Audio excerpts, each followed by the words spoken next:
of October 2023, and every year this day, the whole world celebrates World Food Day, and I'm happy that we are doing the same here today. On this day, we must not make water for granted.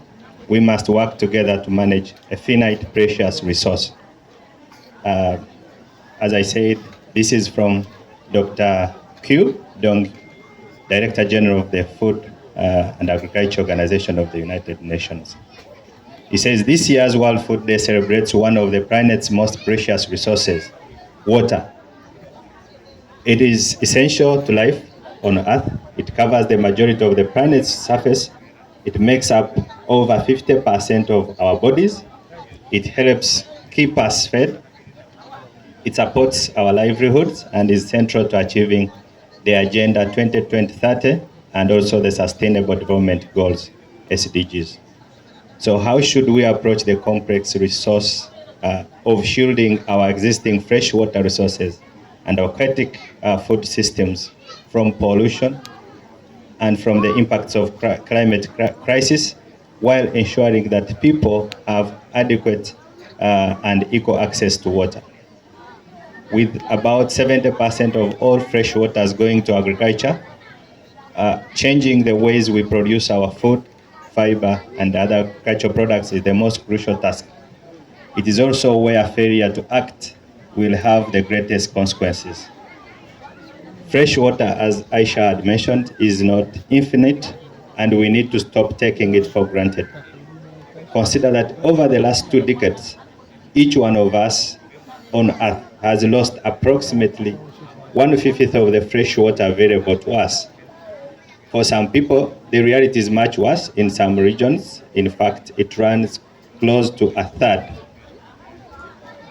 Unless we act urgently, we are on course to increase our water use by more than 1/3 by 2050. And this is globally, given that our planet is witnessing a growing population. That means collectively we risk reaching a point of no return. Imagine a point where there will be no water resources, or let me say fresh water, for use for domestic use, for production, for our livestock, for everything we do in our lives. Imagine a situation where we don't have that kind of water.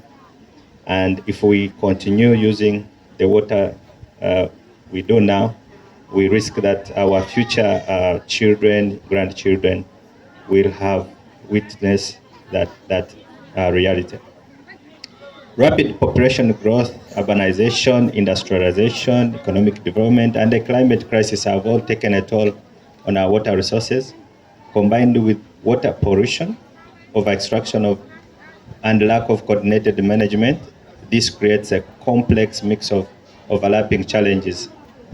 Increased extreme weather events, drought, flooding, stressing our ecosystems with daunting consequences for global food security.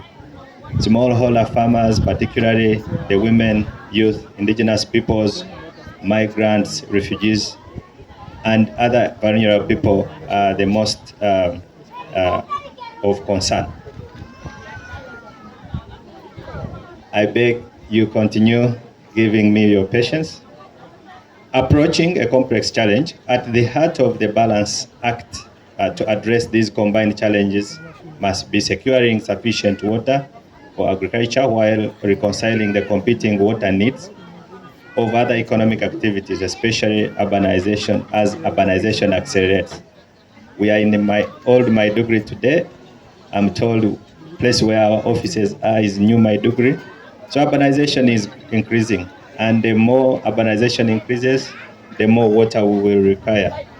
We need to implement integrated water resource management through coordinated development and management of water, land, and related resources to maximize human well-being without compromising the sustainability of vital ecosystems.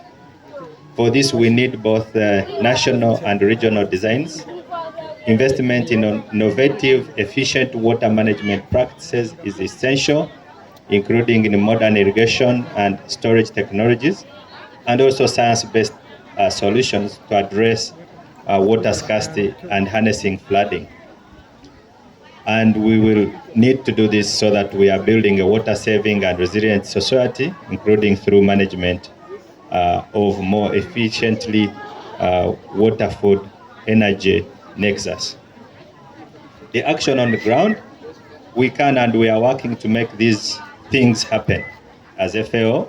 For example, in the Sahel, FAO is providing mechanization opportunities to farmers to improve their water infrastructure and is also supporting rural women and their households to access water. Globally, irrigated land produces 40% of the food from 20% of the arable land, yet it remains an untapped potential. To help deliver on this potential, FAO is developing a global irrigation needs and potential mapping methodology, and we look forward to working with countries to implement this. Appropriate financing mechanism and investments at the right and big scale and are key to building and maintaining capital-intensive infrastructure. Resilience-based solutions are also key, and prioritization of the green and blue infrastructure to promote agriculture and fisheries respectively can enhance water quality, maintain biodiversity, and provide other benefits to agro-food systems and rural areas. I want to bring an example from Sri Lanka and Zambia.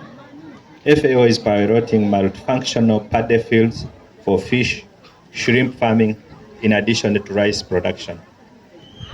Such a value-added infrastructure generates benefits by recharging groundwater, controlling floods, and also providing ecosystem services.